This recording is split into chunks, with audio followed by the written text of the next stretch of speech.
Hi என் சொந்தங்களே, இன்றைக்கி நம்ம வெண்டைக்காய் புளிக்குழம்பு பண்ண போகிறோம். வாங்க எப்படிங்கிறத பார்த்துக்கலாம். வெண்டைக்காயை நல்லா க்ளீன் பண்ணிவிட்டு கட் பண்ணி வச்சுக்கோங்க.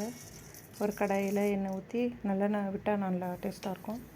வெந்தயம் போட்டு தாளிச்சிட்டு வெங்காயம் கருவேப்பிலை போட்டு நல்லா வதக்கிப்பாங்க.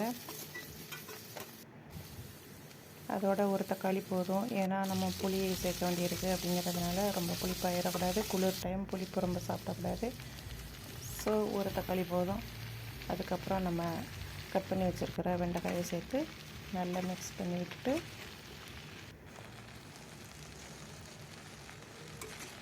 எப்படி எடுத்தால் கொஞ்சம் பிசு பிசுன்னு நூல் மாதிரி வருதா குழப்பு, அது வராமல் இருக்கணும் அப்படின்னா ஒரு அரை எலுமிச்சை பழத்தை பிழிஞ்சு விட்டுட்டு மறுபடியும் நல்லா கிளறி விட்டு மூடி வச்சுட்டு ஒரு 5 நிமிஷம் கழித்து பார்த்திங்கன்னா அங்கே பாருங்கள், இந்த மாதிரி ஒட்டாமல் வரும்.